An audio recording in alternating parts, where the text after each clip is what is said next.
नमस्कार दोस्तों, हर संडे की तरह आपके साथ आज जुड़ चुका हूँ। Every Sunday I try to give some input to the cooperative bankers. The idea is to help them in managing the affairs of their bank very strongly. Today I am going to talk about two words which are critical in the banking industry, and the typically urban cooperative bankers do not understand the meaning of it.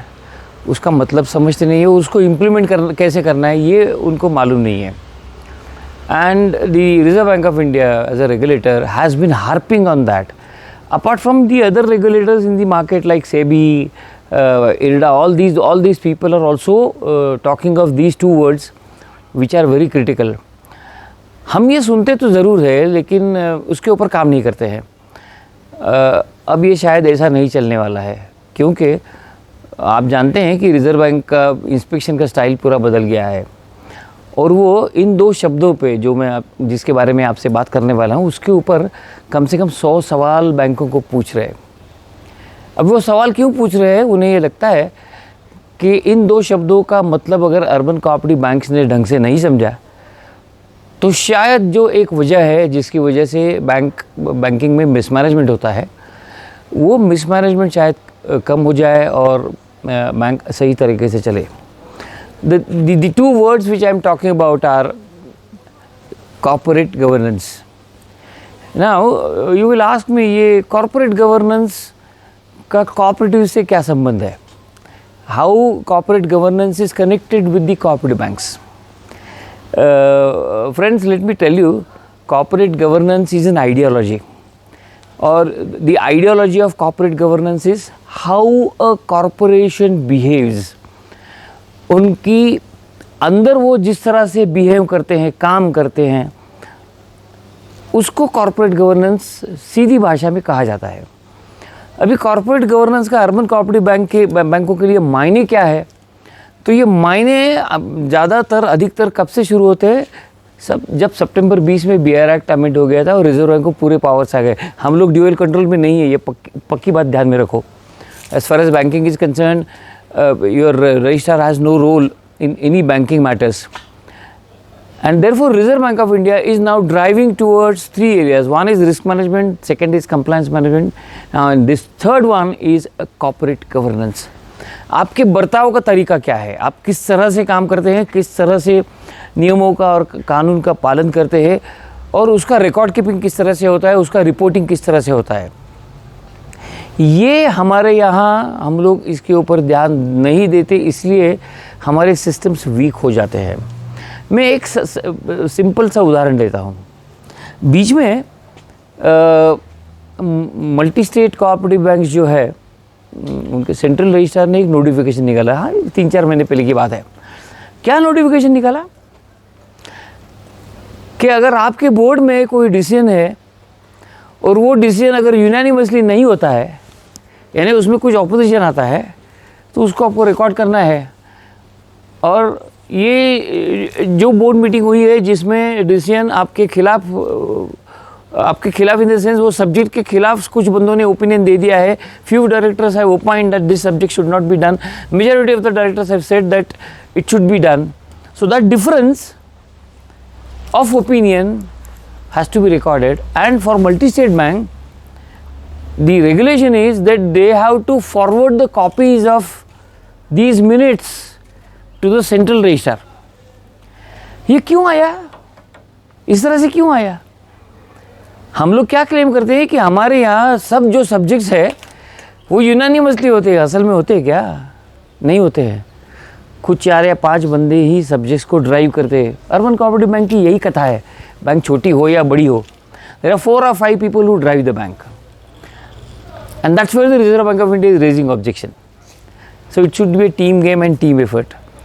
तो इसमें corporate governance का सवाल कहाँ आ गया? Corporate governance का सवाल उस जगह पे आता है कि हमारा कॉन्स्टिट्यूशन कैसा है, हम लोग बैंक के बोर्ड में आए कैसे हैं, रिजर्व बैंक की जो डायरेक्शंस है उसको हम किस तरह से इम्प्लीमेंट करते हैं, हम सिंसियरली कंट्रीब्यूट करते हैं या नहीं करते हैं, इंटरनल जो हमारी टॉप एडमिनिस्ट्रेटिव टीम है उनका रोल क्या आता है. ये सब जो आप कर रहे हो, whether this is properly recorded and properly executed, जैसे कि BR एक्ट में जो प्रोविज़न आया है, वो BR एक्ट के प्रोविज़न में सेक्शन 56 में काफ़ी बदलाव किए गए और इसकी वजह से section 10A, 10B, 10C apply हो गया, जिसमें the tenure of the director is 8 years. A person cannot be a director on the board for 8 years. And director means any director, whether he is co-opted, elected or otherwise. Director इस word का मतलब जो भी बंदा अपने नाम के सामने डायरेक्टर ये वर्ड लिखता है, उसको ये 8 साल का टेन्योर का अप्लाई हो गया है। हमने क्या किया? हमने झगड़े किए, हमने प्रोटेस्ट किए, लेकिन आप सब जानते हैं कि एक्सपर्ट कमेटी जो रिजर्व बैंक ने बनाई थी, वो एक्सपर्ट कमेटी ने इसके ऊपर एक ही ओपिनियन दे दिया कि ये 8 साल का ये इम्प्लीमेंट करो। क्यों इम्प्लीमेंट करो? To cut short the wasted interest. हमने क्या किया? 3 साल होने को आए, हम ये बात मान ही नहीं रहे। ये बात क्यों नहीं मान रहे? The popular defence that is given is this: reserve Bank of India has not issued the guidelines. Now if reserve Bank of India has not issued the guidelines, तो रिजर्व बैंक का ये कहना है कि भाई दुनिया में जितने भी कानून बन रहे हैं, इंडिया में जितने भी कानून बन रहे हैं, उस सब के लिए कोई regulatory advice Reserve Bank issue करेगी? दूसरा काम धंधा नहीं है उनको। You are a banker and therefore you need to ensure that you follow all the laws. अब सोचो कि तुम्हारे बैंक में जो 25 साल 30 साल से बैठा है, उनको घर बिठाने के लिए कितनी तकलीफ हो रही है। क्या डिफेंस ले रहे हो कि हमारा जो स्टेट लॉ है या फिर हमारा जो मल्टी स्टेट लॉ है, उसमें ये टेन्यूर के बारे में कोई प्रोविज़न नहीं है। तो this is a classic case where the corporate governance can be looked into in a proper fashion. How this is a classic case? अगर मैं एक बैंक में डायरेक्टर हूँ, मुझे मालूम है BR एक्ट में 8 साल के ऊपर रहना नहीं है, तो I should not contest election suo motu on my own. That is not happening. हम लोग किसी तरह से कुछ न कुछ बहाना ढूंढते हैं, जिसके वजह से जो रेगुलेशन है उसको हम सरकमवेंट करना चाहते हैं। The moment you apply your brain to read between the lines about the circulars of Reserve Bank of India, I don't think you are doing justice to the corporate governance that prevails. Corporate governance not only talks about the overall board management but overall bank management. And then corporate governance में एक चीज़ और आती है जिसके ऊपर हम ध्यान नहीं देते कि हम हमारे कस्टमर्स को किस तरह से ट्रीट करते हैं। हमारे जो ब्रांचेस में जो बंदे काम कर रहे हैं, उनका बर्ताव कैसा है। ये सिर्फ बर्ताव की तरफ नहीं है, ये डॉक्यूमेंटेशन की तरफ भी है, और इसके जो सवालात है वो इसी तरह से है कि क्या आप ये चीज़ें करते हो। 100 सवाल रिजर्व बैंक ने इसके ऊपर रेज़ किए हैं। मैं हालांकि सभी 100 सवालों का यहाँ पे रिव्यू नहीं लूँगा या उसके बारे में ज़्यादा नहीं बात कर सकता हूँ, लेकिन कॉर्पोरेट गवर्नेंस के बारे में रिजर्व बैंक ने अभी बैंकों को पूछना चालू किया है कि भाई क्या चल रहा है। क्या तुम्हारे पास 2 वुमेन डायरेक्टर है? क्या तुम्हारे पास रिजर्व कैटेगरी में बंदे हैं? क्या आपके पास एक्सपर्ट डायरेक्टर है?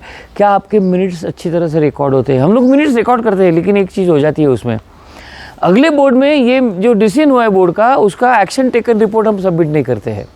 The concept is followed from the Government of India to Reserve Bank of India. Every committee, every meeting, once you take a decision in the subsequent meeting, what you do, you confirm the minutes. It doesn't end there. You have to record what is the action taken. That is one point. I am just trying to give you example कि what is called a corporate governance. So you will understand. Implementation के जो तरीके हैं वो सब corporate governance में आते हैं। या फिर कोई सब्जेक्ट है उसके बारे में बहुत चर्चा होती है, हम लोग वो जो चर्चा है ना वो मिनट्स में लाते ही नहीं है। We don't record the discussion that takes place. That is not expected. For posterity, a brief discussion about how the topic was discussed. You may not write who said what, but then you need to write that few members are against this view and their views are as under. Record it. कोई problem नहीं है। हम लोग ये करना नहीं चाहते हैं, इसकी वजह यह है कि हमें ये बताना है कि हम एकदम एकजुट है, हो तो नहीं, बताना चाहते हो। डॉक्यूमेंट्स में आपको ये लाना बहुत ज़रूरी है। Corporate governance is a huge subject. और कॉरपोरेट गवर्नेंस के बारे में सिंपल तरीका मैं आपको बताता हूँ। सिंपल तरीका, जो भी रिजर्व बैंक की गाइडलाइंस आती है उसको अच्छी तरह से कंप्लाई करो, इम्प्लीमेंट करो, तुम्हारा कॉरपोरेट गवर्नेंस हो जाएगा। रिजर्व बैंक आप जानते हो, रिजर्व बैंक आपको ह्यूमन रिसोर्सेज के बारे में एडवाइस नहीं करती। मुझे बताओ एक सर्कुलर जो रिजर्व बैंक में निकाला है कि HRD के बारे में ये करो वो करो वो करो, बताओ एक सर्कुलर। नहीं है। क्यों नहीं है? आपको फ्रीडम है, आपको फ्रीडम है। अभी ये जो बोर्ड ऑफ मैनेजमेंट का कंसेप्ट आया, उन्होंने उसमें क्या किया, उसमें उन्होंने HR के सब्जेक्ट निकाल दिए। क्यों निकाल दिए? सब्जेक्टिव मैटर है, सब्जेक्टिव मैटर है। और अगर ये सब्जेक्टिव मैटर है तो यहाँ पे रिजर्व बैंक आगे जाके कॉर्पोरेट गवर्नेंस देखने वाली है। क्या देखेंगे वो? हाँ, आपने शायद अगर रिक्रूटमेंट किया होगा तो whether there was transparency in recruitment. कोई गाइडलाइंस नहीं है रिजर्व बैंक का, लेकिन मैंने ऐसे बैंक देखे हैं 15 डायरेक्टर है, हर एक के 2-2 बंदे घुसा दिए बैंक में। This is not corporate governance. घुसाना है जरूर घुसाओ, justify the quality of a person. There is no legal bar, there is no legal provision, but then what is important is that whether the decision is taken in the interest of the bank and have you substantiated। मैं एक बंदे के recruitment की बात कर रहा हूँ। हम लोग ट्रांसपेरेंसी मेंटेन नहीं करते हैं, और हम लोग अगर ट्रांसपेरेंसी मेंटेन नहीं करते हैं इसका मतलब ये है कि आपके पास वीक कॉर्पोरेट गवर्नेंस है। और ये अगर वीक कॉर्पोरेट गवर्नेंस है तो आपको ये सोचना है कि जो भी हम कर रहे हैं हम इसका जवाब, हम उसकी अकाउंटेबिलिटी और रिस्पॉन्सिबिलिटी लेते हैं या नहीं है। We have to ensure that we own up the responsibility and all your actions should be in the interest of the banks, period. ये वीडियो शायद बहुत बड़ा हो जाएगा, मैंने आपको सिर्फ आइडिया इसलिए दी है कि इसके ऊपर सोचना शुरू करो कि आप आपके बैंक का परिचालन किस तरह से करते हो। इसके ऊपर आप सिर्फ गूगल पे टाइप करो या फिर आप चैट GPT पे जाके आप एक सवाल डालो कि कॉर्पोरेट गवर्नेंस का मतलब क्या है, टेक्निकल मीनिंग आपको मिल जाएंगे। मैं किस तरह से इम्प्लीमेंट करूँ इसके बारे में भी चैट GPT रिस्पॉन्ड करता है, और उसमें वो कैवेट देता है कि भाई कॉर्पोरेट गवर्नेंस अगर आपको इम्प्लीमेंट करना है तो there are 20 factors which the entity needs to consider before drawing a plan. Free है, देख लो। There are n number of articles on corporate governance, n number of. तो ये सब्जेक्ट मैंने आज इसलिए लिया कि रिजर्व बैंक की नज़रें यहाँ पे मुड़ रही है, और अगर वो नज़रें इस तरफ मुड़ रही है तो हमें तैयारी करना ज़रूरी है। आपको अगर मेरे विचार वीडियोस अच्छे लगते हैं तो लाइक कीजिएगा, सब्सक्राइब कीजिएगा, शेयर कीजिएगा।